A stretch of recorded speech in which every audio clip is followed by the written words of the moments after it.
Hey everybody, John with Owl. Happy Monday. And I just thought it would be kind of cool to take you a little bit behind the scenes to let you know all the things that go on to make the Owl products and the website look as good as they do. Now, we're a lot bigger than when I started out, which means we do have folks that help out and do a lot of the new website stuff. But when I started out, I did everything. And that's one of the things I tell a lot of the kids who come through here. We do a lot of kind of high school tours and trade tours for the high schools in the area to show kids what this job is like and what the possible outcomes are if they go into the trades. Now, one of the things I impart on them is that when you're starting a company, you can't afford a good web person. You can't afford a good photographer. You can't afford a good copywriter. Those are all things you have to figure out how to do yourselves. And with YouTube these days, it's super easy to become an expert in almost anything. In fact, I'm YouTube certified.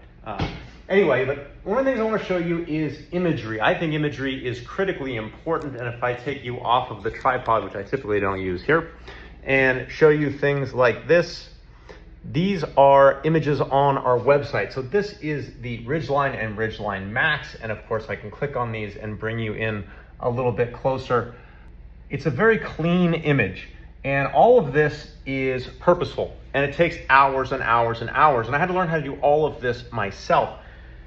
This is a tablet that works with Photoshop, but you don't really need this. You can do everything with a mouse, but as I've gotten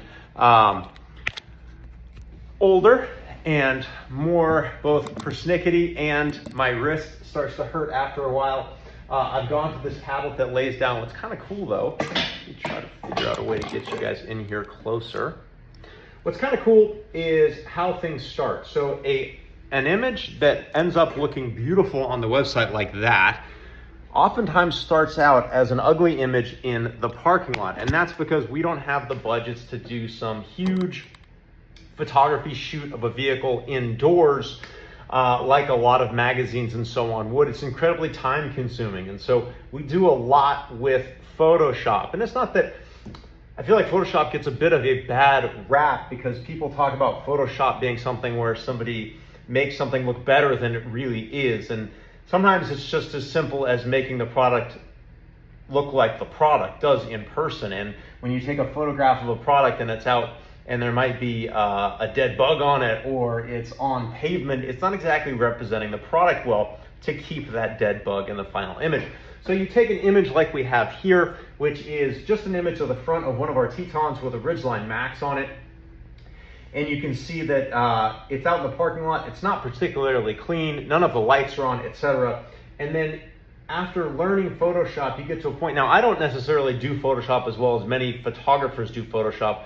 I do some sort of low budget YouTube Photoshop that I learned myself, but it's kind of cool because you can separate this bumper from the image. If I turn off some of these layers as we go, so that is the grill. So what we've done is we've gone around and traced the grill because we don't necessarily want the grill in the final image. So we take the grill out of it, and then let's say that I wanted to make this, well, let's get it to where it's just the bumper. So I'll come down here, I'll click on this to highlight it, and it's right there. So now I can turn off that entire van.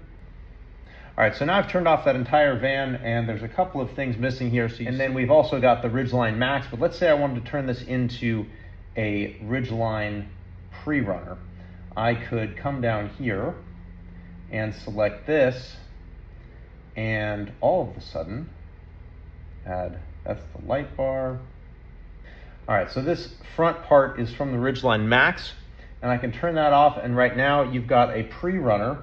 And then if I come down here, I can turn off that see, so that upper part from the pre-runners here, I can turn this on and make it look like there's no bull bar at all. Or I can turn this on, and you see now there's no bull bar on the front, so I can turn that off and the bull bar shows up again. And then down here, we put in this shadow, which if I turn it on and off, just makes the product look more real.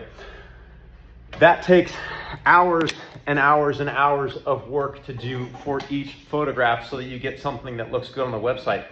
But the reason I bring this up is making products and starting companies and so on is not all about the product itself. It's about how that product looks to the world. You have to tell your story. And if your product is incredibly high quality and you work really hard on it, and then your website looks like something off of Temu, it's not gonna work very well. So When in doubt, go to school on YouTube and figure out how to do all these things yourselves, and you too can have a beautiful website.